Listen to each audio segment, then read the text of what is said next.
Juneja. Welcome to the first episode of the Incisive Podcast. Today we have Dr. Abhishek Juneja, the founder of Incisive. And hi, sir. Hi. Tell us a bit about yourself. My name is Abhishek, and I was born in a small town in Jharkhand, which was then Bihar. And my family moved to Dehradun in 2001. The state had recently become Uttarakhand then. And my schooling happened in Jharkhand, Delhi and Dehradun, after which I moved to Kerala for engineering. After that, I did an undergrad and a postgrad in humanities, and eventually I got my PhD done in 2023. I spent around six and a half years teaching at coaching centers. Most of that time went in my own space that I had created for civil services aspirants. After 2019, the last 6 years, I've been teaching in different private colleges and universities of Dehradun. And recently, which is in June 2025, I started Incisive, the Center for Unlearning and Learning, because truth be told, the deep-seated discontentment had finally gotten the better of me, and I just could no longer see myself serving the kind of academic spaces that we have at present. So, would you also like to talk about the Indian education system? Indian education system is a very broad term, and I can only start with my own experiences. And like most people who grew up in the 90s, and who had access to what we usually call as quality education. I also went to a missionary school, and that was probably the best school I went to. Not in terms of how good the teachers were or how good the curriculum was, but primarily because of the fact that the school catered to the tribal population of Jharkhand. And so fortunately I grew up with a lot of students who did not come from the same socioeconomic profile as I did. After which I spent 2 years in a school that was affiliated to the right wing, and then I moved to a fairly fancy space in Delhi for a couple of years, and then I came to Dehradun to another public school, which is not very popular in terms of quality of education. But one thing I loved about that school was that we often after school used to go for chai, and the person who ran that stall was also a student at the same school where I was going. So in that sense, some schools still have that space where they equalize the whole structure, because they give space to pretty much everybody. So in that sense, I was fortunate that I was sent to schools that were not catering to the creme de la creme of the society, and schools that practically people look down upon now. But that was my school education. For college, I think that's where the entire story starts. I was deeply disenchanted with how my college journey went. At my engineering college, one, I was not too keen on doing it, and so the shortcomings were partly mine. But the fact that we were reading about things that were so obsolete, books that were so old, and content and syllabus that just did not resonate with any of us, that very early on in the course, I realized that I was not cut out for that. So I spent those years in the engineering college staying inside the university library, which I think was the most important period of my 37 years, I would say, because I had access to books that I would not have managed to find in Delhi or Dehradun, or for that matter, any North Indian city, if I had not gone to Kerala. You did your engineering from Kerala? Yeah, I went to Cochin University, and the university library was flush with books on politics and cinema and literature, and I found books from Plekhanov, a name that people have now forgotten, the primary theorist of Lenin. And eventually I joined another private library that had been left behind by EMS Namboodiripad, the first communist president of Kerala. So we had access to books in Kerala that I am very certain I wouldn't have found in North India. So more than the time I spent getting my degrees, I did a BA and MA from IGNOU, which was distance learning, and my PhD eventually from another space that you would call a second tier or a third tier private university. More than all these spaces, I think whatever I know today, I found in those libraries and those libraries in Kerala particularly, because I've spent a considerable time of my life in Delhi and Dehradun, and unfortunately I never found those spaces here. Certainly not to the extent and not to my heart's full. I was always looking for more books. On the other hand, it was always a case of not being able to finish whatever books I had on my hands in Kerala, and so I think that experience, that discontent, really shaped how I feel about the education system, which is largely negative. And I wouldn't say that it's negative on any particular count. It's not because of the syllabus alone, or the pedagogy alone, or the people who draft the syllabus, or the kind of students we have. It's not any one particular thing. I believe that education is a subset of the larger socioeconomic structure, and you can't isolate education from the bigger structure. And when you're talking about the education system, you're also talking about the larger economic, social and political systems, and our education system is a microcosm of that one large reality, and whatever deficiencies exist in the larger system also exist in the education system. For example, the class bias. When you're sitting in a class, I think class corresponds more to the socioeconomic class than the class as in the academic year in that sense. You're surrounded by people of your own socioeconomic class and caste and so on. So instead of school being a space where you intermingle with people from all backgrounds, it becomes a space where your own experiences, your own biases get sedimented, they get entrenched. And which is why more than the school experience, the college experience was dreadful, because I realized that in college, this experience only got worse, and that's when you realize that there's something called a reservation system, and people from my caste and similar castes opposed reservations, and it took me almost a decade to unpack what was wrong with this education system vis-a-vis the class situation, the caste situation, and so on. So what is the biggest deficiency in the Indian education system, according to you? It will be difficult to put that down to any one particular thing, but the fact that there's unequal education. There's no such thing as quality education. The person who I have learned a lot from, Ufir Nalgandwar, he used to say that there's no such thing as quality education. If there's any such thing, it's equality in education, right? And the fact that educational spaces become the points where these inequalities are either formed or entrenched or escalated to the point where it becomes irretrievable. Our sense of self, our consciousness, all these things become inaccessible to ourselves after a point. So it's almost as if you're entering a mall. When you enter the college or the university, you're a consumer, and I don't see much difference in going shopping for a toothpaste than going shopping for a degree, and this trend of, I wouldn't call it a trend, but this element of managerialism that exists in our school and university system, that's absolutely abhorrent, right? There's no other way to put it. The fact that private corporations and men and women who want to change their image. So for a lot of them, it's a PR exercise. To start a school or a university is a PR exercise. You are involved, your family's been involved with certain sectors that,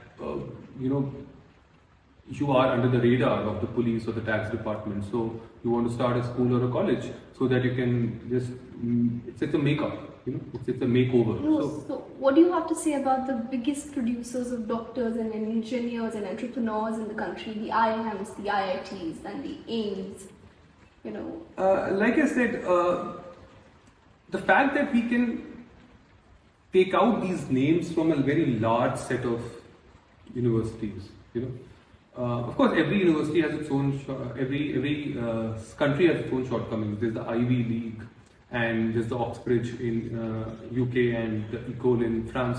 But in India, the fact that IITs and IIMs have come to represent the best education, or the biggest packages, and the fact that the government and the consumers, the ones who are out there to avail the degree, are fixated on these institutions.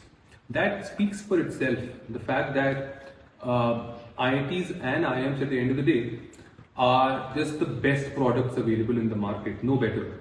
So if basically you've gone out to have coffee and IITs and IIMs are Nescafe Gold, that's the only difference. So, so you either go and get the 2 rupee sachet of brew or you get Nescafe Gold, and IITs and IIMs are exactly that. I don't think it's the shiny object in the mall.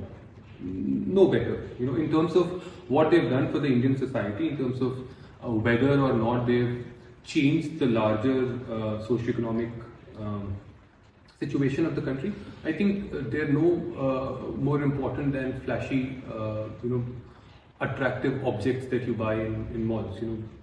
And what's your say on this obsessive UPSC culture in the country, which nobody can get over with? I've been guilty of this because I spent half a decade preparing for these exams, and then nearly half a decade teaching for exams such as civil services.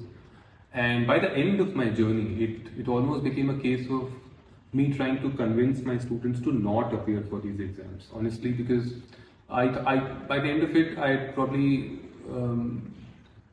deep inside told myself that success for me as a mentor lies in guiding the student towards making wiser choices than to waste 3, 4, 5 years of their lives, the precious 20s, in pursuing things that they have very little idea about. It's the power and the stature that really appeals to them, and 2, the whole illusion of contributing to the society by becoming an IAS and IPS. This facade needed to be removed. So I thought my success lied in meaningfully and reasonably convincing the student to chart their own career paths. So once, I think 3 years ago, somebody who I had taught managed to clear the exam, and I joked to my friend that कुछ कमी रह गई थी मुझमें जो वो exam देने चलेगी, right? So I wouldn't say it's an agenda, that I don't want to dissuade people from doing it, but the obsession, one, it's unique to India and other developing countries. You don't see this obsession in a lot of other countries. And the other thing is the cost. If you are looking at the economics of it, if you look at the opportunity cost of 140 crore people and what we lose by this obsession, it's huge, and you can't document it. You can calculate how much money is spent on coaching centers in terms of fee and accommodation and food and rent and so on. But the amount of time and energy and the dreams and the hopes and the potentials that we waste on this exam it's unbelievable, and it's probably one of the saddest things about India.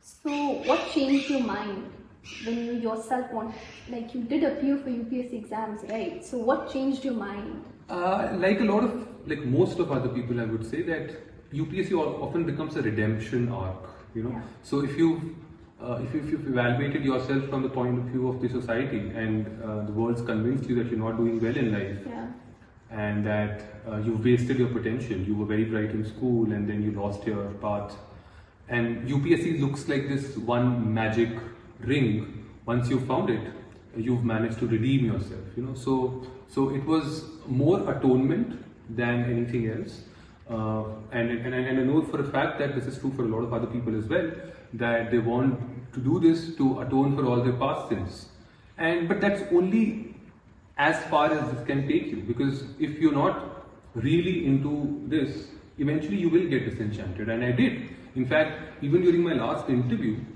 I was not very scared or anxious, or I've been more tense driving than I've been for my civil services interview. So really, I think that's when I first realized that this exam, and in that period I'd also cracked 4 other government exams. So I left all of them. Again, that was a bigger dent on my already checkered history of failures and potential failures. So I got through SSC CGL thrice, it got the bank thing done, and I didn't take them up. So now I am in possession of all kinds of failures, failures where I didn't make it, failures where I made it and I didn't take them up. I recently left my academic journey as well. I taught in colleges for 6 years, and I figured that if I am not able to speak freely in a classroom, if I am not able to speak truth to power, as they say, if I am not able to challenge the norms and whatever is plaguing not just the education system but the society in general, if I'm not able to do these things, there's no point being a teacher. That whole proverb of एक डरा हुआ शिक्षक एक कायर समाज को जन्म देता है. I think that is what we are doing. We are collectively producing a society full of cowards, a society full of people who are so utterly bereft of courage. Knowledge alone or intelligence alone will not take you anywhere. Like Adorno said, after a point, intelligence is a moral category. And what are you going to do with the research papers and all the patents that you're getting if the students that you're producing are scared to question authorities, question power? So I thought eventually it was time to just give it all up and start something with them. So would you like to share an experience from your, professor? What did you say? Career. My mini abandoned career. Yes. Okay. It would be difficult to. I can think of incidents. Like for example, what purpose did the library of the university serve? And that's a very funny thing. I keep coming back to it in my head. Now that you've asked, I remember the library used to be the most deserted place in the university where I last taught. Nobody would ever go there. But I knew of a dean who would make it a point to sit there between 5:30 and 7 because he knew that the VC on his way back home would visit the library to check which of the teachers had not gone home after work and was spending time doing their research papers. So he would only go for that photo op. You think influencers on Instagram are doing stuff to get their PR? It's basically professors, right? And this was the biggest Photoshop, the biggest PR I saw. That was the purpose the library served there. It was the space where teachers could get noticed studying. So even being found reading was a virtue, something that should have been the starting point. Because these interviews that these universities take, especially these private universities, you're not really checking anybody's aptitude or knowledge because the ones taking the interview, the one on the panel, are often incompetent. So you can't really. All you can do is look at their mark sheets and ask for their previous experiences, how much grant they've managed to get, and how many papers have they published. But you can't really assess how good that teacher is in terms of his knowledge. So this is what you do. So you look around. Library में कौन बैठा है ना, और चलो देखें चाय कौन पी रहा है. So it's all a game of impression. Like they say, this is a joke among judges. You don't have to do justice, you have to be seen as doing justice. So with professors, you don't have to teach well, you have to be shown as teaching well, you have to be seen as reading to look important. But that's the culture right now. So there's lots of such instances where also the political situation is pretty bad. If universities are forced to participate in political rallies by the incumbent powers, or they have no choice to but to do havans because somebody is inaugurating a temple somewhere. I don't know how that is a secular university space. Although I wouldn't say that situation is much better. Universities in US are known to have chapels.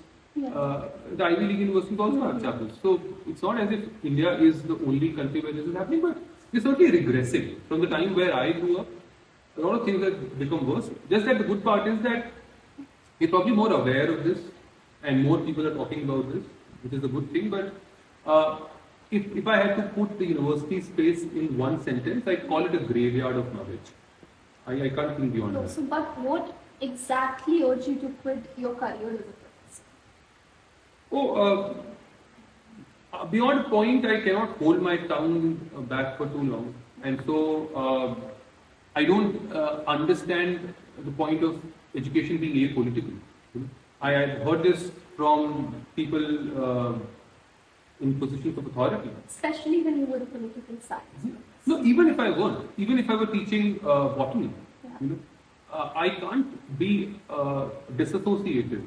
I cannot be divorced from the world where I live in, you know, and I cannot pretend that Gaza is not being starved, and I cannot pretend that the Indian state is up to a lot of nuisance, right? And it's my job to bring that into the conversation. My job is not to get somebody placed. I am not there as a salesman. You can appoint the VCs and the registrars for that. And that is what they practically are. They are snake oil salesmen. They are selling something they don't have, something that doesn't exist. But that's not my job. That's not why I quit so many jobs to join academia, so that I can sell degrees and I can sell better career prospects. The professors are not competent. That is the end of the story. But by being a professor, like indirectly, aren't you selling education? No. That would only happen if I thought of education as a commodity, or as a sellable service. I didn't think education was that. There are lots of people who think otherwise. But in this period, education is mostly transactional. Yeah. The world is mostly dying, you know, and most of the things everywhere are headed in the wrong direction. So if you really have any conscience, you have to take a, stand. That is all you can do. Of course, you can be forced to resign. You can be forced to apologize. You can be threatened with life. Absolutely. You can be,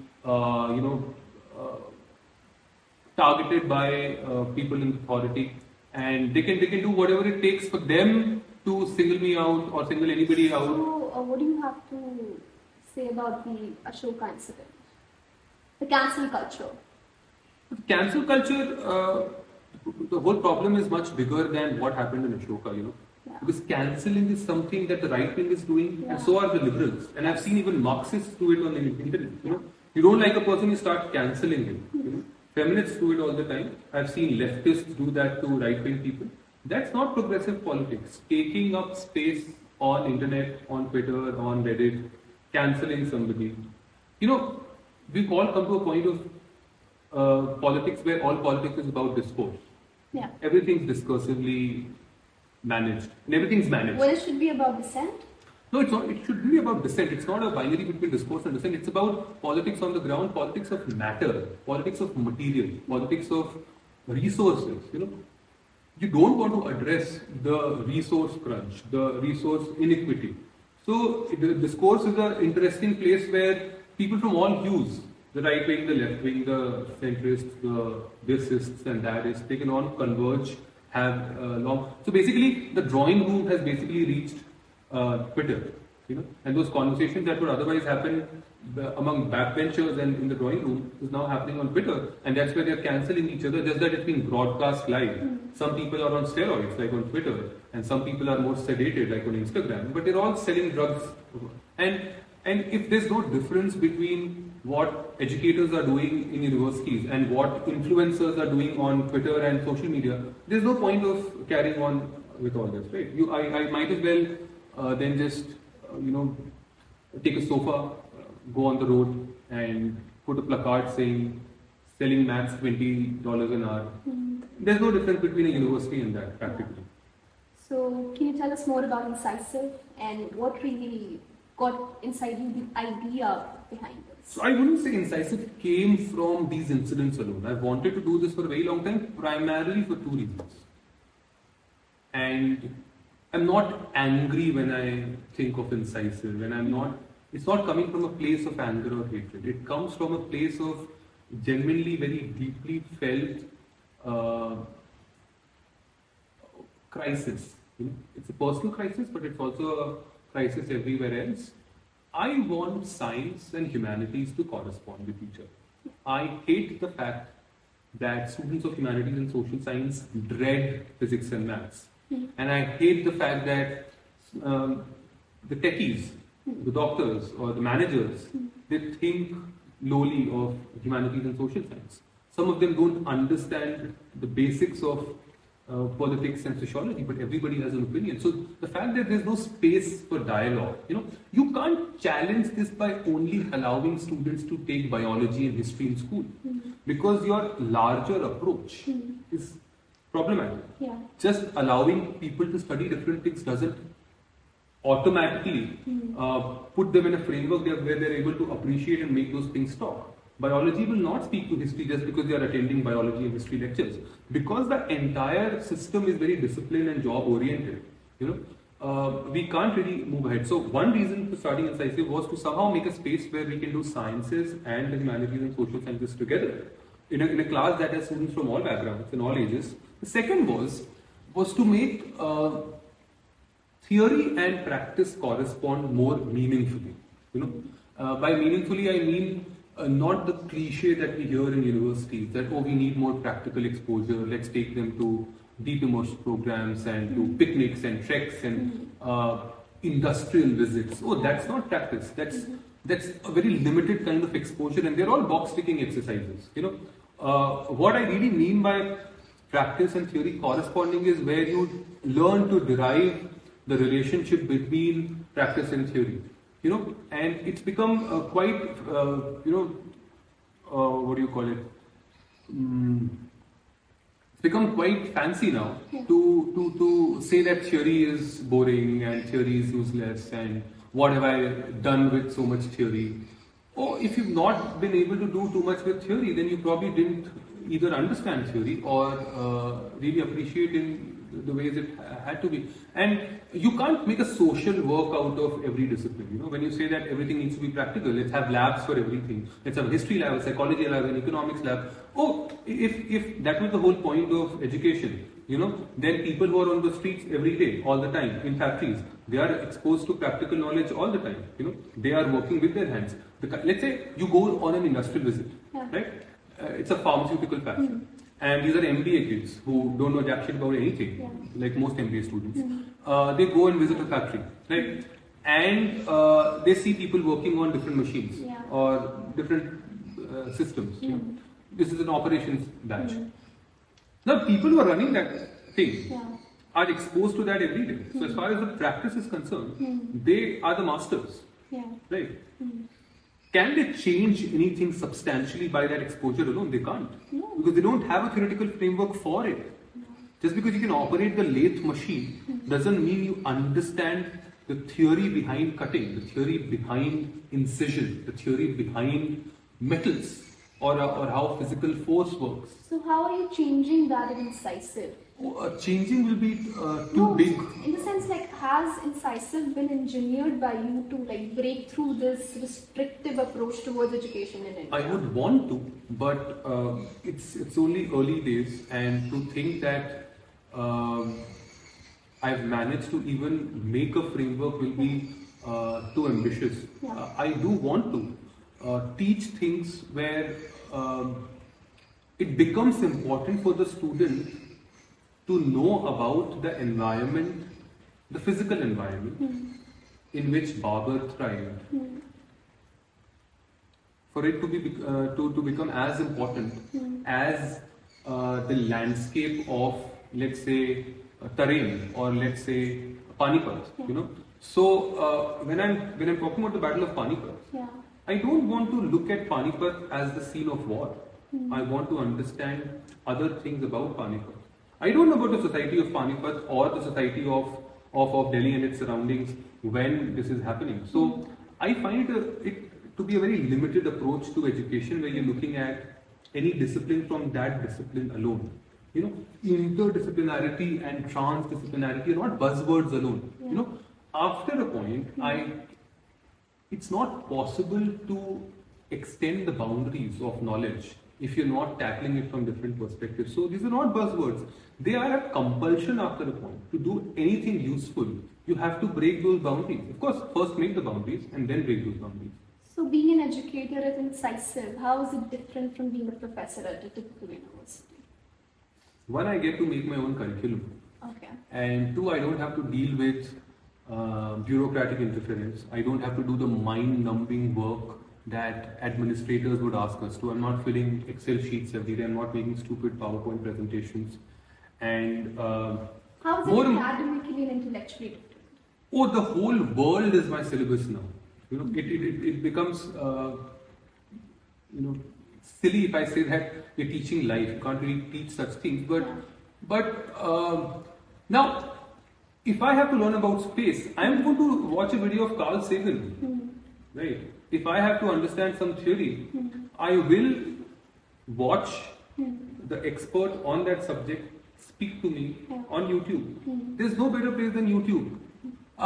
In fact, there are very few places better than Wikipedia. I find it very funny when university professors speak scathingly of Wikipedia and YouTube. They ridicule it. They absolutely. That you're using ChatGPT and you're using Wikipedia and using... See, most of the professors I have known, I've worked with and I've known, are not good enough to edit one page of Wikipedia. Yeah. That's the truth. Right? They grow up reading the shoddiest of writers. They basically grow up reading guidebooks. One, it may sound very elitist, but most of them are not capable of understanding the English of the authors. I've heard this from economics professors. They can't understand Samuelson. Right? So they have to read a dumbed down version of Samuelson. They've not read Keynes. They've not read Smith in original. They need the dumbed down version. It's true for all professors. In psychology, you've not read Zimbardo. You've read some stupid Indian author who's done a rundown version of Zimbardo. So the problem is, because the field is full of incompetent, incapable people who know that to rise to the ranks, all you need to do is fake papers, pretend to be seen as reading, and be strict with students, not become too pally, and so on. And be good in the eyes of authority, be seen as doing the right thing. If that is what it takes, the quality of education will suffer. Interesting. So you believe that to be a good educator, somebody who students can resonate with, you have to be a friend as well. The cliche on this is that I am friendly but not your friend. Yeah. But I don't think there's anything wrong in being friends with students either. Because, especially in India, because one reason for this inequity, this resource distribution or the lack thereof, is the fact that there's such a big gap between the teacher and the student.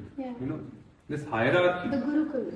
No, it comes from the Gurukul system and from lots of places. Not that the British were known to be extremely pally with their students either, but certainly everything that's come as part of our sanskar, You have days where you have to touch the feet of teachers and this is your Sanskriti.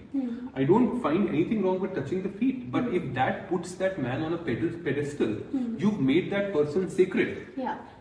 If you are a scientist or if you have any knowledge of any use, nothing can be sacred. Not God, not state, not another human being, not your discipline. Nothing can be sacred. The moment you make something sacred, you make that person or thing beyond the realm of questioning. And that's the point of education is lost. So the moment you deify somebody, you're touching their feet, you're canonizing them and so on. So these are ways through which you've basically brought things like caste, things like gender, you've put them in force, you've made them work through these hierarchies. So the fact that students would not dare get friendly, I am not running after students to have them warm up to me. But the fact that the student has to think twice before approaching me, I fail as a teacher the day a student cannot approach me, and cannot ask me things that are not associated with the syllabus. He should have the freedom or she should have the freedom to talk about anything. Something that I made them feel in the class, anything, or something that's probably not even related. Yeah. You know, oh, of course, I'm not a counselor, but if the student feels compelled, how does this hierarchy come in? You know, the authorities may not like it, but who gives a fuck about authorities? You know, they are there to sell. For them, they are selling Maggie and Colgate. So it's not my job to make them sell better, right? So it was great speaking to you, sir, and thank you for being with us. All right, it was lovely speaking to you, Zoya, and I hope that even though it may sound like a rant, you know, all this, the point is that only from a place of discontent, only from a place of dissatisfaction can anything meaningful emerge. And like Ambedkar said, hatred is a very important part of his journey. Hatred was a driving force for him for the longest time. You know, Stalin's hatred for the feudal class, Mao's hatred for the feudal class, the hatred that, let's say, the suffragette, women had for men in the British Parliament who wouldn't let them vote. They drove social change through this. So if there's anger, and if it's anger directed towards power, I'm pretty sure it will resonate with the right kinds of people. And for everything else, there's Twitter, right? Yeah. Thank you.